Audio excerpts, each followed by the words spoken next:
ಪೊಲೀಸ್ನವರು ನಿಮ್ಮ ಸುಖಾಸುಮ್ಮನೆ ಅರೆಸ್ಟ್ ಮಾಡಿದಾಗ ನಿಮಗೆ ಇರುವ ಹಕ್ಕುಗಳು ಯಾವುದು ಅಂತ ಗೊತ್ತಾ?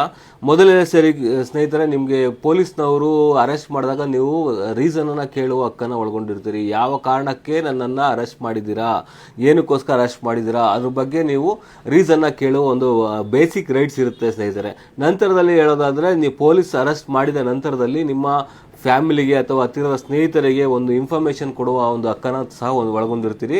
ಮತ್ತು ಯಾವುದೇ ಒಬ್ಬ ಪೊಲೀಸ್ ಅಧಿಕಾರಿಯನ್ನು ನಿಮ್ಮನ್ನು ದಸ್ತಗಿರಿ ಮಾಡಿದಾಗ, ಅರೆಸ್ಟ್ ಮಾಡಿದಾಗ ವಿತಿನ್ 24 hours ಮ್ಯಾಜಿಸ್ಟ್ರೇಟ್ ಮುಂದೆ ಒಂದು ಪ್ರೊಡ್ಯೂಸನ್ನು ಮಾಡಬೇಕಾಗುತ್ತೆ ಸ್ನೇಹಿತರೆ.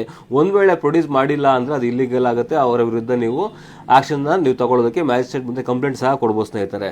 ಮತ್ತು ನಿಮಗೆ ಪೊಲೀಸ್ ಅರೆಸ್ಟ್ ಮಾಡಬೇಕಾದ್ರೆ ಒಂದು ಮೆಡಿಕಲ್ ಚೆಕಪ್ ಸಹ ಮಾಡಿಸ್ಬೇಕಾಗತ್ತೆ. ಮತ್ತು ಪೊಲೀಸ್ ಅರೆಸ್ಟ್ ಮಾಡಬೇಕಾದ್ರೆ ಅರೆಸ್ಟ್ ಮೆಮೋ ಸಹ ನಿಮಗೆ ಕೊಡಬೇಕಾಗುತ್ತೆ, ಒಂದು ಪ್ರತಿಯನ್ನು ಕೊಡಬೇಕಾಗತ್ತೆ. ಯಾವ ಕಾರಣಕ್ಕಾಗಿ ನಿಮಗೆ ಅರೆಸ್ಟ್ ಮಾಡ್ತಾ ಇದ್ದೀವಿ, ಏನಕ್ಕೆ ಅರೆಸ್ಟ್ ಮಾಡ್ತಿದ್ದೀವಿ ಅಂತ ಹೇಳಿ ಕೊಡಬೇಕಾಗತ್ತೆ. ಇದಿಷ್ಟು ನಿಮಗೆ ಪೊಲೀಸ್ನವರು ಅರೆಸ್ಟ್ ಮಾಡಿದಾಗ ನೀವು ಕೇಳಬೇಕಾದಂಥ ಹಕ್ಕುಗಳು. ಯಾಕಂತ ಹೇಳಿದ್ರೆ, ಹಕ್ಕನ್ನು ನೀವು ಕೇಳಲಿಲ್ಲ ಅಂತ ಹೇಳಿದ್ರೆ ಅವ್ರಿಗೆ ಇಷ್ಟ ಬಂದಂಗೆ ಅವರು ಮಾಡ್ತಾರೆ. ಆದ್ರಿಂದಾಗಿ ನೀವು ನಿಮ್ಮ ಹಕ್ಕನ್ನು ಉಳಿಸ್ಕೋಬೇಕು ಅಂತ ಹೇಳಿದ್ರೆ ಅವ್ರನ್ನ ಪ್ರಶ್ನೆ ಮಾಡಬೇಕಾಗತ್ತೆ. ಪ್ರಶ್ನೆ ಮಾಡುವ ಹಕ್ಕು ಎಲ್ರಿಗೂ ಸಹ ಇರುತ್ತೆ.